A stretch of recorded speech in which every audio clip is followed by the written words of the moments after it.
नमस्कार मित्रांनो, मी उदय लाड पुन्हा एकदा स्वागत करतो आपल्या सर्वांचा आवडत्या युट्यूब चॅनल शेती मित्र वर व्हिडिओ पाहणाऱ्या प्रत्येक शेतकरी मित्राचे आजच्या व्हिडिओ मध्ये मनापासून खूप खूप स्वागत।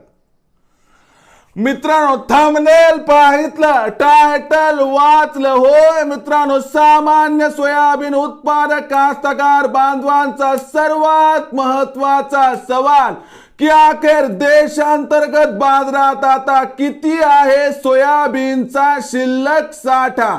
होय मित्रांनो, हा सध्याच्या कंडिशनचा सर्वात महत्वाचा सवाल आहे की अखेर देशांतर्गत बाजारात आता किती आहे सोयाबीनचा शिल्लक साठा। हा तुमच्या मनातील सर्वात महत्वाचा सवाल आहे। हा माझ्या मनातील सर्वात महत्वाचा सवाल आहे।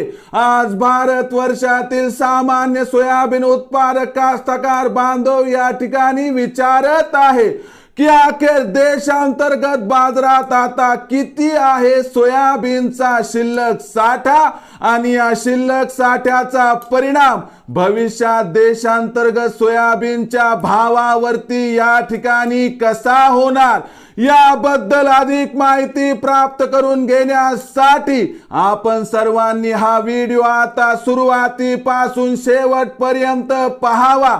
व्हिडिओ पाहत असताना मनापासून व्हिडिओ आवडला तर जरूर या व्हिडिओला या ठिकाणी एक लाईक करा।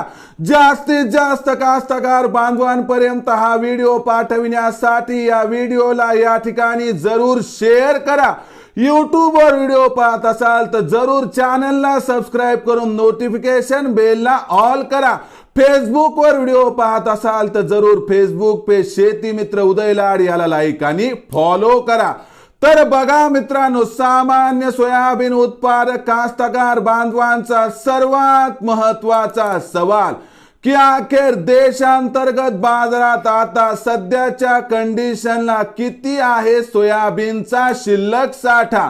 होय मित्रांनो, हा सध्याच्या कंडिशनचा सर्वात महत्वाचा सवाल आहे की अखेर देशांतर्गत बाजारात सध्याच्या कंडिशनला किती आहे सोयाबीनचा शिल्लक साठा।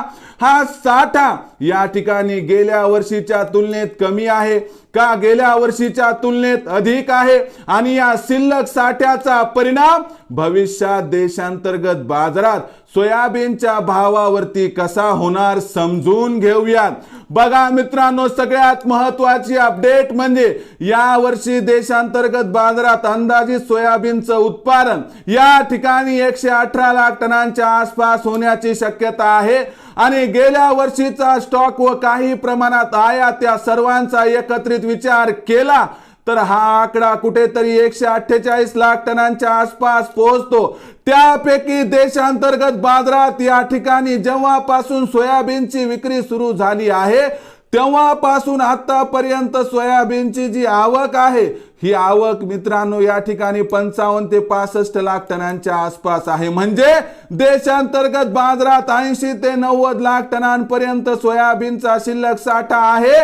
हा साठा गेल्या वर्षीपेक्षा मित्रांनो या ठिकाणी कमी दिसतोय आणि सध्याच्या कंडिशनला देशामध्ये सोयाबीनची विक्री वाढलेली दिसत आहे कारण पॅनिक सेलिंग होत आहे आणि दिवसाला 1,80,000 क्विंटलच्या आसपास सोयाबीनची आवक मार्केटमध्ये होत आहे। फेब्रुवारी महिन्यामध्ये आवक कमी होऊन सोयाबीनच्या बाजारभावाला काही प्रमाणात आधार मिळू शकतो, पण जागतिक बाजारात सोयाबीनचं उत्पादन वाढणारे म्हणून प्रचंड तेजी येईल अशी शक्यता नाही। यामुळे तुम्हाला फेब्रुवारी महिन्यात सोयाबीनचा बाजारभाव कमी शिल्लक साठ्यामुळे वाढताना दिसू शकतो। या तेजीमध्ये सुरुवातीला भाव 4,800 तर त्यानंतर 5,000 पर्यंत पोहोचू शकतो, पण 5,000च्या वर सोयाबीनचा बाजारभाव या ठिकाणी टिकण्याची शक्यता दिसत नाही। म्हणून विक्रीचा विचार करत असताना आपल्या आर्थिक गरजेनुसार प्रत्येक तेजीमध्ये जर आपण टप्प्याटप्प्याने सोयाबीनची विक्री केली तर आपला होईल या ठिकाणी 100% फायदा। मग भविष्यात देशांतर्गत बाजारात काय राहणार सोयाबीनचा बाजारभाव याबद्दल अधिक माहिती प्राप्त करून घेण्यासाठी पाहत रहा आवडते YouTube चॅनल शेती मित्र आवडला असणारा व्हिडिओ तात्काळ लाईक करा, सामान्य कास्तकार बांधवांपर्यंत पाठवण्यासाठी जरूर शेअर करा। युट्यूबवर व्हिडिओ पाहत असाल तर जरूर चॅनलला सबस्क्राईब करून नोटिफिकेशन बेल ऑल करा। फेसबुकवर पाहत असाल तर फेसबुक पेज शेती मित्र उदय लाड याला लाईक आणि फॉलो करा। तर मित्रांनो, अशाच एका नवीन व्हिडिओसह मी आपला मित्र उदय लाड आपल्या सर्वांच्या आवडत्या युट्यूब चॅनल शेती मित्रवर मिळत राहील। तोपर्यंत माझ्या प्रत्येक शेतकरी मित्राच्या आणि कास्तकार बांधवाच्या आजच्या व्हिडिओमध्ये मनापासून खूप खूप आभार।